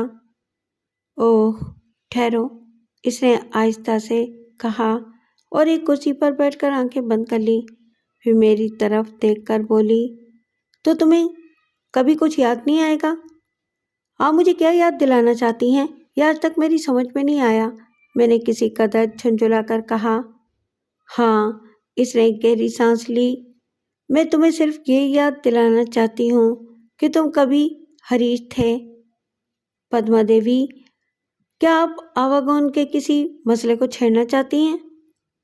نہیں، لیکن میں تمہیں یہ یاد دلانا چاہتی ہوں کہ تم ہریش ہو۔ پدما دیوی، میں جانتا ہوں کہ میں ہریش نہیں، شکیل ہوں، اور آپ آواگون کے مسئلے کو چھیڑ رہی ہیں، لیکن میں یہ عرض کرنا ضروری سمجھتا ہوں کہ آواگون آپ کا عقیدہ ہے، ہمارا نہیں۔ میرا مذہب دوسرا ہے، آپ کا مذہب دوسرا ہے، اور اس لحاظ سے آپ اگر آواگون کے سلسلے میں مجھے متاثر کرنا چاہتی ہیں تو میں آپ سے معذرت کروں گا کہ ایسی بات نہیں ہے۔ میں بچہ نہیں ہوں، مضبوط عقیدوں پر میری زندگی کی اساس رکھی گئی تھی۔ ایسی صورت میں جب میں اس قدر پختہ ہوں تو مجھے میرے عقیدے سے کیسے متزلزل کر سکتی ہو؟ اور پھر اگر ایک عورت کی حیثیت سے آپ مجھ پر کوئی تاثر چھوڑنا چاہتی ہیں تو میں اس کے لیے بھی معافی کا خواستگار ہوں، کیونکہ میں شادی شدہ ہوں، میں اپنی بیوی سے بے انتہا پیار کرتا ہوں۔ اس صورت میں میری درخواست ہے کہ آپ اس سلسلے کو ختم کر دیں۔ وہ میری باتیں سنتی رہی اور اس کے چہرے پر مایوسیاں امنڈتی رہیں۔ ہریش، ہریش، مجھے اتنا مایوس نہ کرو، مجھے اتنا مایوس نہ کرو ہریش کہ میں خودکشی کر لوں، میں یہ سنسار چھوڑ دوں ہمیشہ کے لیے، اور پھر بھگوان سے پرارتھنا کروں کہ وہ مجھے کوئی دوسرا جنم نہ دے۔ میں اس کے بعد جنم لے کر کیا کروں گی؟ میں تمہاری دیوانی ہوں ہریش، میرا نام پدما ہے اور تم پدما کے ہریش ہو۔ میں تمہیں وہ ماضی یاد دلانا چاہتی ہوں جس میں ہم تم دونوں پریم جوت جگاتے تھے، ہم ایک دوسرے کے بنا سانس لینا پسند نہیں کرتے تھے، لیکن آج تم مجھ سے اتنے دور ہو چکے ہو، میں تو تمہیں نہ جانے کہاں کہاں تلاش کرتی پھر رہی ہوں ہریش، وہ مزمحل انداز میں بولی۔ پدما دیوی، میں ایک بار پھر معذرت خواہ ہوں، یہ آپ کا عقیدہ ہے، میرا نہیں۔ ہم لوگ دوسرے انداز میں سوچتے ہیں، ہم صرف ایک بار پیدا ہوتے ہیں اور مر جاتے ہیں، فنا ہو جاتے ہیں، ہمارے ہاں کسی دوسرے جنم کا تصور نہیں ہے، اس لیے مجھے افسوس ہے کہ میں آپ کی باتوں سے متاثر نہیں ہو سکا، اور براہ کرم آپ ان خیالات کو ذہن سے نکال دیں، میں آپ کو ہمدردی کے سوا کیا دے سکتا ہوں؟ نہیں ہریش، تم مجھے اپنا پریم دو گے، ہریش تم میرے ساتھ چلو گے، ہم دونوں ساتھ ساتھ مر جائیں گے، اس امید میں کہ جب دوسرا جنم میں ہم اس سنسار میں آئیں گے تو یکجا ہو جائیں گے۔ میں تمہارے ساتھ رہنا چاہتی ہوں ہریش، تمہاری قربت چاہتی ہوں۔ تم میرا ساتھ دو گے ہریش؟ دو گے نا؟ جی معاف کیجیے، میرا مرنے کا کوئی ارادہ نہیں ہے، مجھے اپنی بیوی بہت عزیز ہے۔ ویسے پدما دیوی، اگر آپ کو یہ تصویر پسند نہیں ہے اور آپ اسے نہیں لے جانا چاہتی تو نہ لے جائیں، میرا فن میرے اوپر بوجھ نہیں ہوگا، میں آپ کی رقم بھی واپس کرنے کو تیار ہوں، لیکن اللہ کے واسطے اب آپ کچھ نہ کہیے گا، اس لیے کہ میں مصروف آدمی ہوں، اس چھوٹی سی دکان میں اپنی روزی کمانے کے لیے بیٹھا ہوں، کہانیاں سننے کے لیے نہیں، میں نے تیکھے لہجے میں کہا۔ ہریش، اتنے کٹھور نہ بنو، وہ روحانسی ہو گئی تھی۔ میں آپ سے عرض کر چکا ہوں پدما دیوی کہ میں ان باتوں کو پسند نہیں کرتا اور نہ ہی میں اس قسم کی باتیں سننے کا عادی ہوں۔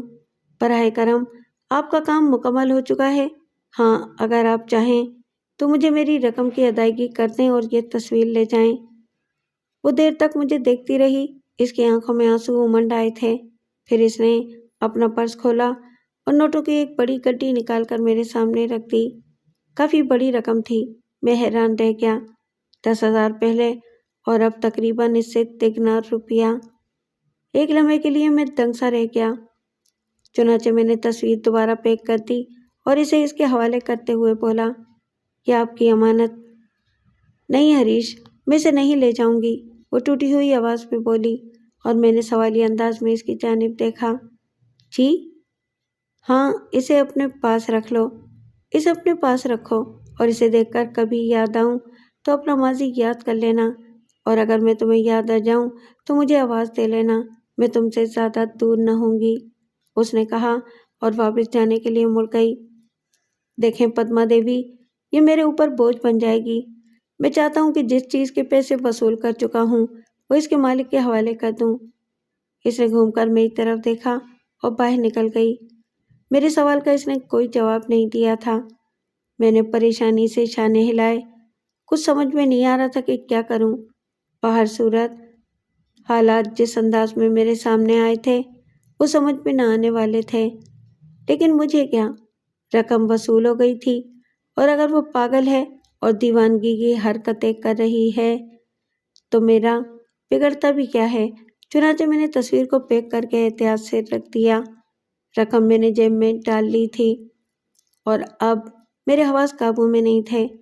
اتنی بڑی رقم تھی کہ اس سے میں بے شمار کام نکال سکتا تھا، اور یہ حقیقت ہے کہ وہ رقم میرے مستقبل کے لیے بہت بڑا سہارا تھی۔ میں نے بڑے بڑے منصوبے بنائے اور اپنے اسٹوڈیو کی نئی تعمیر شروع کر دی۔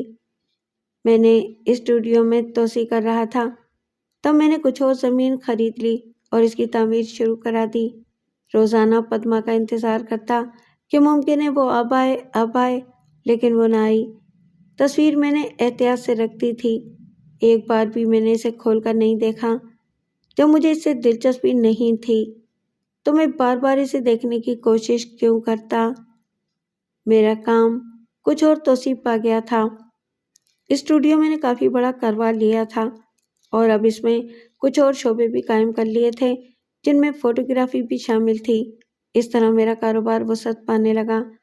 بلا شبہ اس میں پدما کی اعانت بھی شامل تھی، لیکن وہ لڑکی جو کچھ چاہتی تھی میں وہ کر نہیں سکتا تھا۔ البتہ جب مجھے اس کا خیال آتا تو میں سخت حیران ہو جایا کرتا تھا۔ اس واقعے کے تقریباً 6 ماہ بعد ایک شام جب میں اسٹوڈیو کے کمرے میں بیٹھا تھا تو کسی نے بیل بجائی اور چپراسی نے اندر جھانکا۔ صاحب، ایک بیوی جی ملنے آئی ہیں، اس نے کہا۔ بھیج دو، میں نے جواب دیا، اور چند ساعت کے بعد وہ ایک خوبصورت ساڑی میں ملبوس اندر آ گئی۔ ناممکن تھا کہ میں پدما کو پہچان نہ سکتا، البتہ اتنے دن کے بعد اسے دیکھ کر مجھے حیرت ہوئی تھی۔ وہ اندر آ کر کھڑی ہو گئی۔ تشریف رکھیے۔ پہچانے بھی نہیں؟ وہ کرسی پر بیٹھ گئی۔ کیوں نہیں؟ پر تمہارے لہجے میں اتنی اجنبیت ہے۔ آپ کا احساس ہے پدما دیوی، ورنہ ایسی کوئی بات نہیں۔ پورے 6 مہینے ہو گئے۔ ہاں، آپ کی امانت میرے پاس موجود ہے۔ تم نے اسے پھر کبھی دیکھا؟ اتنی مصروفیت ہے کہ اس کی فرصت ہی نہیں ملتی۔ بڑے کٹھور ہو، لیکن کیا یہ میرے ساتھ انائے نہیں ہے؟ نہیں۔ کیوں؟ اس لیے کہ روز اول ہی میں نے آپ کو بتایا تھا کہ میں آپ کے جذبات کی پذیرائی نہیں کر سکتا، میرے اپنے مسائل ہیں۔ لیکن یہ میرا اپمان ہے، میں نے تمہیں موقع دیا تھا۔ اس بار اس کا لہجہ بدلا ہوا تھا۔ زبردستی تو کوئی کسی کو پیار نہیں کر سکتا۔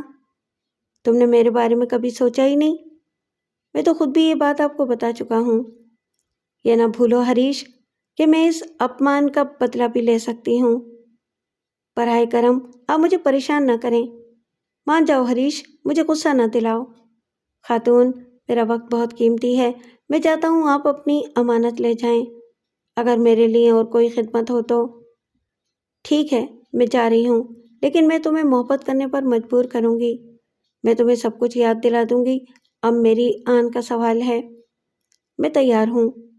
تو سنو مصور، تم ایک مصور کی حیثیت سے خاصی شہرت پا چکے ہو، لیکن اب تمہاری یہ شہرت گمنامی کی گڑھوں میں جا پڑے گی۔ سنو، تم تصویر ضرور بناؤ گے، لیکن آج کے بعد تم صرف میری تصویر بناؤ گے، صرف میری، اس نے کہا اور باہر نکل گئی۔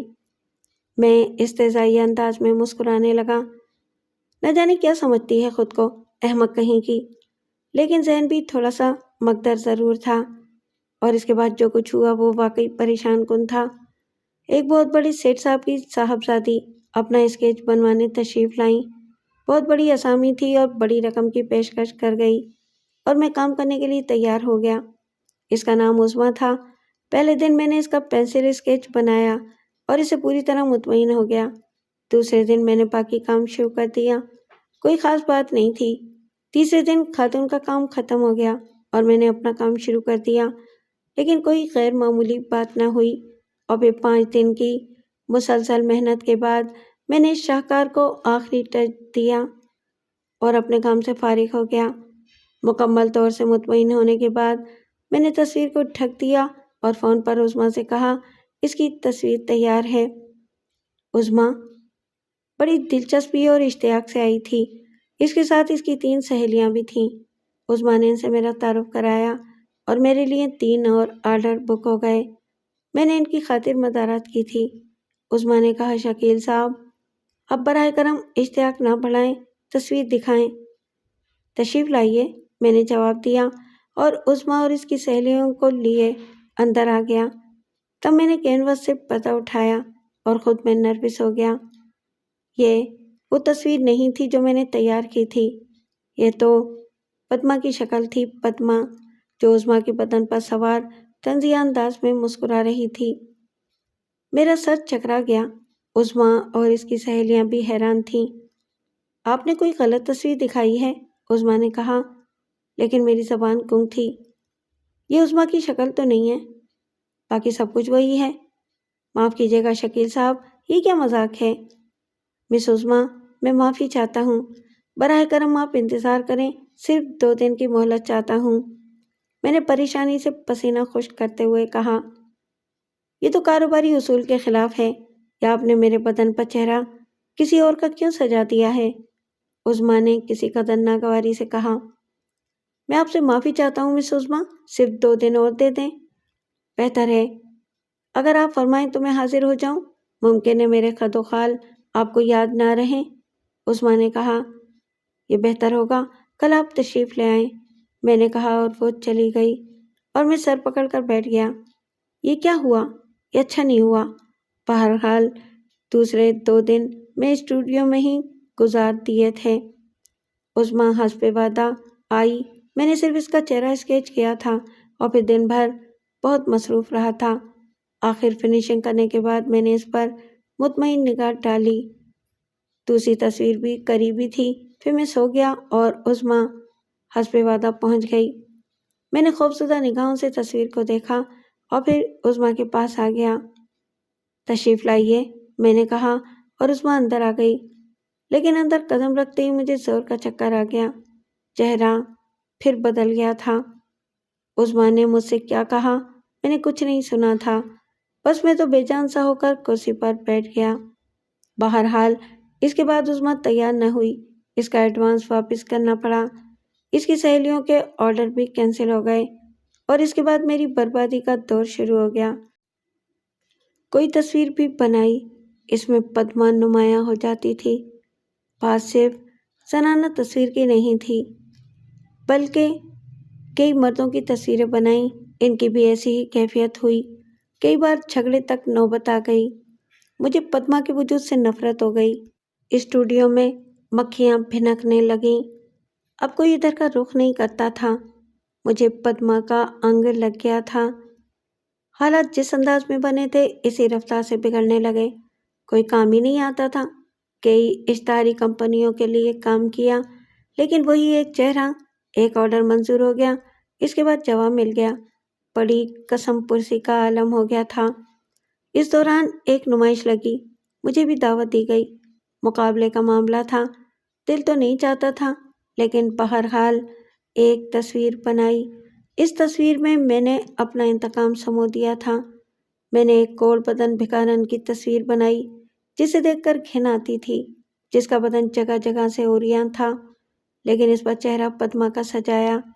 جتنی تذلیل میں اس کی کر سکتا تھا کی، اور اس کے بعد اس تصویر کو نمائش میں بھیج دیا۔ 25,000 روپے کا ایوارڈ اس تصویر کو ملا تھا، اور اس وقت یہ رقم میری زندگی کے لیے بہت بڑا سہارا بن گئی۔ میں نے نئے سرے سے دوسرا کاروبار کر لیا۔ اسٹوڈیو بند کر دیا گیا تھا۔ اس کاروبار نے میری حالت پھر بہتر کر دی، لیکن یہ اثراف بھی پدما کی تصویر سے ہی ہوا تھا۔ لیکن مجھے پدما سے بے انتہا نفرت ہو گئی تھی۔ وہ میرے فن کی قاتل تھی۔ اسی دوران ثریا حاملہ ہو گئی، اور پھر 9 ماہ بعد اس نے ایک خوبصورت بچی کو جنم دیا اور مر گئی۔ ثریا کی موت میرے لیے ایک ایسا سانحہ تھی جو ناقابل برداشت تھا۔ میں دیوانہ ہو گیا۔ میرا تو کوئی نہیں تھا ساری دنیا میں، صرف ثریا میری مونس تھی، لیکن اب میں تنہا رہ گیا۔ بہت عرصے کے بعد میں اعتدال پر آ سکا۔ اس دوران میں نے اپنی بچی کی صورت بھی نہیں دیکھی تھی۔ وہ ملازمہ کے ہاتھوں پرورش پا رہی تھی۔ پہلی بار میں نے اسے دیکھا، ایک بار پھر میرا دل خون ہو گیا۔ یہ سخت صدمہ تھا۔ میری بچی کا نام نہ جانے کس نے عذرا رکھ دیا تھا۔ پدما کی صورت تھی، ہو بہو پدما۔ میرے ذہن میں انگارے بھر گئے۔ لے جاؤ اسے میرے سامنے سے، میں اسے نفرت کرتا ہوں، بے پناہ نفرت۔ پھر اسے میرے سامنے کبھی نہ لانا۔ ملازمہ سہم کر بچی کو اٹھا لے گئی، لیکن میری کیفیت اب ٹھیک نہیں تھی۔ اب رہ رہ کر پدما کا خیال آتا تھا۔ کاش ایک بار، صرف ایک بار وہ میرے سامنے آ جائے، فنا کر دوں اسے، ٹکڑے ٹکڑے کر دوں۔ کمبخت جادوگرنی کے۔ میں اسے بے پناہ نفرت کرتا تھا، شدید نفرت۔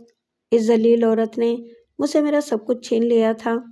عذرا غریب میری نفرت کے درمیان پرورش پانے لگی۔ گھر میں کبھی کبھی وہ سامنے آ ہی جاتی، لیکن اس وقت میرے غضب کی انتہا نہ رہتی۔ بچی کو شروع ہی سے یہ احساس تھا کہ اس کا باپ اس سے نفرت کرتا ہے۔ ماں کی محبت کو تو وہ جانتی ہی نہیں تھی۔ حالات یوں ہی آگے بڑھتے رہے۔ میں نے زندگی سے سمجھوتا کر لیا تھا۔ دنیا کی کسی چیز میں میرے لیے کوئی دلکشی نہیں تھی۔ دماغ ناکارہ ہو گیا تھا۔ اس کے بعد میں نے کبھی کوئی تصویر نہیں بنائی تھی۔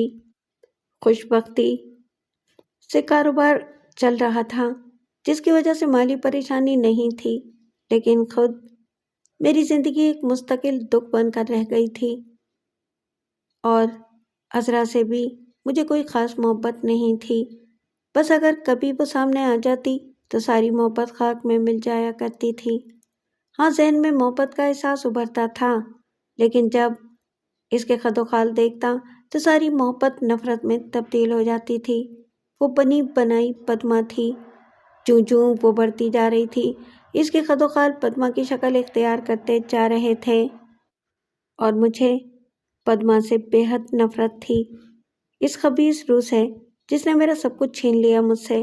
میری ثریا چھین لی تھی۔ ثریا میری عمر بھر کی ساتھی تھی، میری مونس و غمخوار۔ ثریا کے بارے میں جب بھی سوچتا تو پدماوتی سے میری نفرت شدید تر ہو جاتی تھی، لیکن جب کبھی تنہائیوں میں سوچتا تو مجھے احساس ہوتا تھا کہ بیچاری عذرا کا کیا قصور۔ یہ تو میرے ذہن کا قصور تھا، یہ تو میری نفرت تھی جو پدما کے لیے تھی۔ پھر یہ نفرت عذرا کو کیوں ملے؟ لیکن میں مجبور تھا۔ جب بھی عذرا میرے سامنے آتی تو مجھے پدما یاد آ جاتی اور میری مٹھیاں بھیج جاتی۔ مجھے اس سے بے پناہ نفرت کا احساس ہوتا تھا، اور اب تو عذرا 3 سال کی ہو چکی تھی۔ اس کی معصوم زندگی میں محرومیاں ہی محرومیاں تھیں، اس لیے وہ بہت زیادہ حساس تھی، اور اس چھوٹی سی عمر میں وہ بڑی سنجیدہ باتیں کرتی تھی۔ ایک شام کو میں لان پر خاموش بیٹھا ہوا تھا کہ عذرا ایک خوبصورت سی فراق میں ملبوس دوڑتی ہوئی میرے پاس آ گئی۔ شاید اس نے مجھے دیکھا نہیں تھا، وہ بس یوں ہی ایک تتلی کے پیچھے دوڑ رہی تھی، اور اس طرح وہ اچانک میرے سامنے پہنچ گئی تھی۔ معصوم چہرے پر ایک لمحے کے لیے خوف کے تاثرات منڈائے، اور مجھے ایک عجیب سا احساس ہوا۔ یہ خوف اس کے چہرے پر کیوں؟ میری بچی، میری بیٹی اور باپ سے اس طرح خوف زدہ؟ ایک لمحے کے لیے میرے دل میں ایک عجیب سا تاثر ابھرا، لیکن پھر عذرا کے خد و خال، اس کی نگاہیں، اس کے ہونٹ، اس کے چہرے پر مجھے پدما کی جھلکیاں محسوس ہوئیں، اور میں سنبھل گیا۔ وہ میرے سامنے کھڑی ہو گئی تھی۔ ابو، اس نے آہستہ سے کہا، لیکن فاصلہ کافی رہا تھا۔ کیا بات ہے؟ ابو، ہم غلطی سے آپ کے سامنے آ گئے، اس نے معصومیت سے کہا، اور میرے دل کو ایک عجیب سا احساس ہوا۔ ابو، آپ ناراض تو نہیں ہوئے؟ نہیں۔ ابو، آپ کو تتلی پکڑنی آتی ہے؟ نہیں، ہمیں آتی ہے، اس نے کہا، اور ایک عجیب سا احساس اس کے چہرے سے ٹپکنے لگا، جیسے اسے شدید خواہش ہو کہ وہ مجھ سے باتیں کریں۔ حالانکہ اس کے مواقع بہت کم نصیب ہوتے تھے، لیکن بہر صورت اسے جب بھی موقع ملتا تھا وہ میرے قریب آنے کی کوشش کرتی تھی، اور میری نفرت کا شکار ہو کر پیچھے ہٹ جاتی تھی۔ ابو، کیا میں آپ کے لیے تتلی پکڑوں؟ اس نے پوچھا۔ نہیں عذرا۔ کیوں؟ عذرا، میں نے اسے سرزنش کی، اور وہ ایک دم سے سنجیدہ ہو گئی۔ وہ چہرہ جو کھل اٹھا تھا ایک دم سے مرجھا گیا تھا، اور اس کی یہ مرجھاہٹ مجھے پسند نہ آئی۔ اس نے گردن جھکا لی اور واپس پلٹ پڑی۔ تب میں نے اسے آہستہ سے آواز دی، عذرا۔ جی ابو۔ وہ جلدی سے چونک کر پلٹی، چہرے پر امید و بیم کی کیفیت تھی، جیسے میں اسے بلا لوں گا اور شاید سینے سے لگا لوں گا۔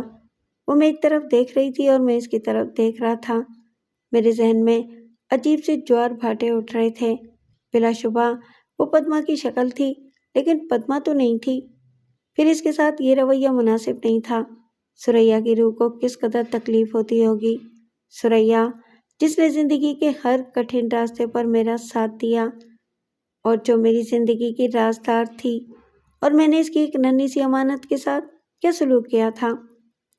میرے جذبات پھٹ پڑے۔ کیسی سنگ دلی کا مظاہرہ کرتا رہا ہوں میں اب تک؟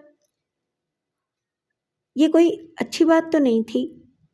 ابو، عذرا میری خاموشی سے تنگ آ کر بولی۔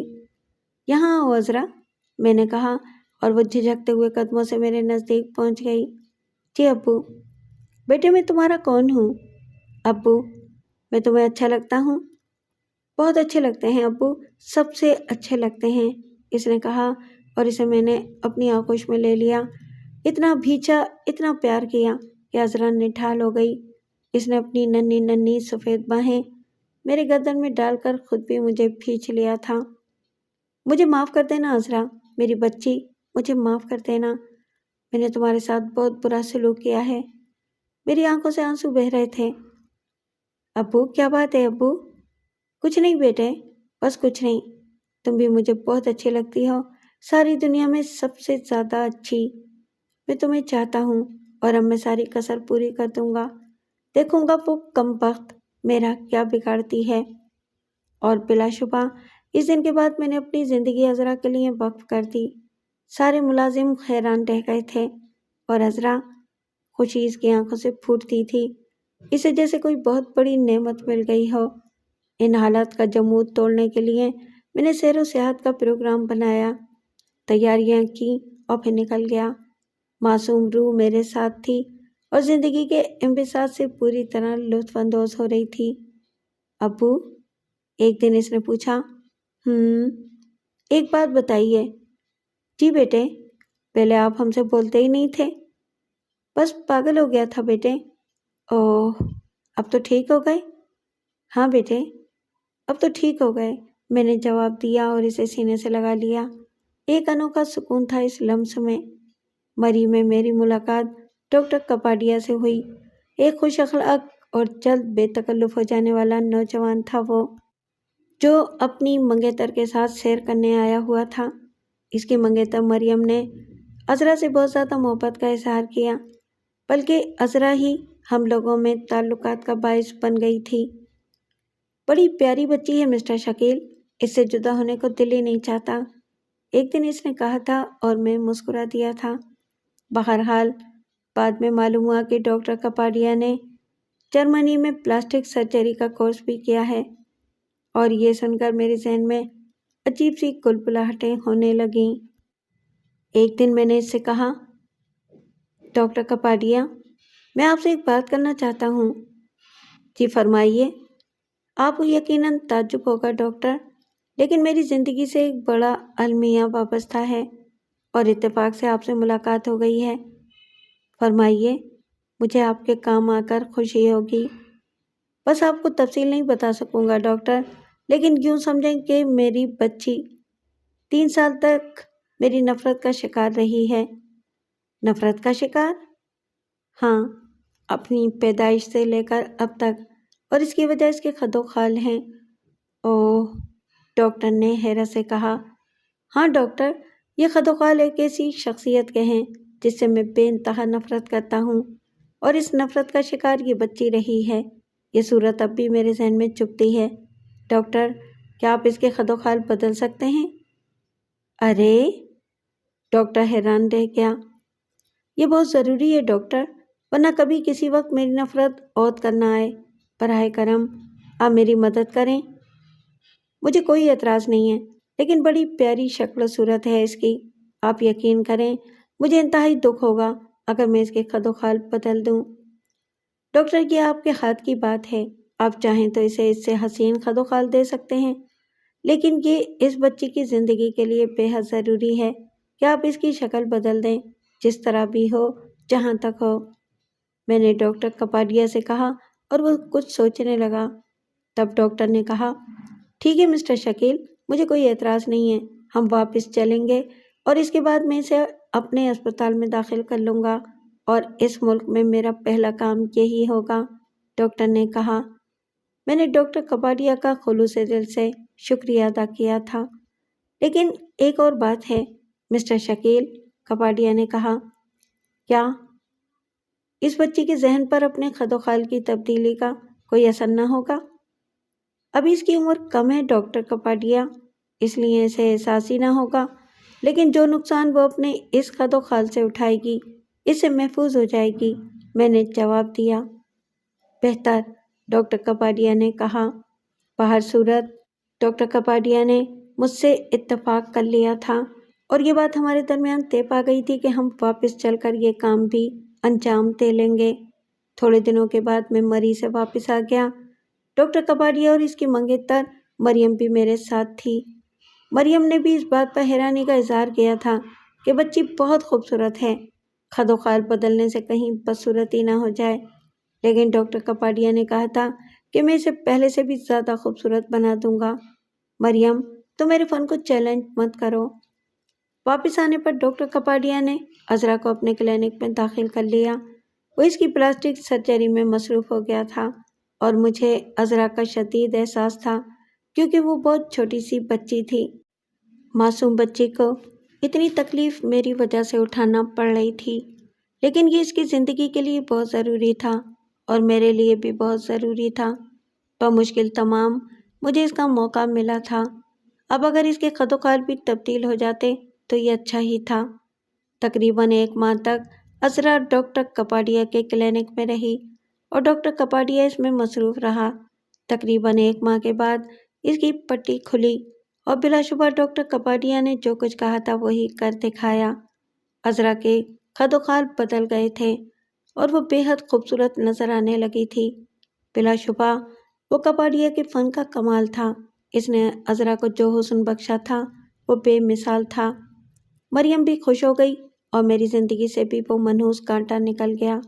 وقت گزرتا رہا، اور پھر ایک شام جب موسلادھار بارش ہو رہی تھی، عذرا آیا کے ساتھ کہیں گئی ہوئی تھی کہ ایک ملازم نے اطلاع دی، صاحب ایک بیگم صاحبہ آئی ہیں، بھیج دو۔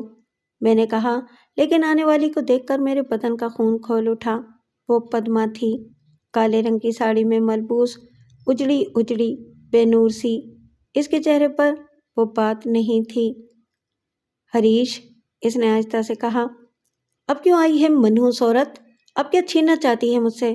سب کچھ تو نے لے لیا، اب کیا رہ گیا ہے میرے پاس؟ میرے پاس بھی تو کچھ نہیں ہے ہریش، کٹھنائیاں بھوگی ہیں میں نے تمہارے لیے، پر یہ جنم سازگار نہیں ہے، میں کسی طرح تمہیں نہیں پا سکی۔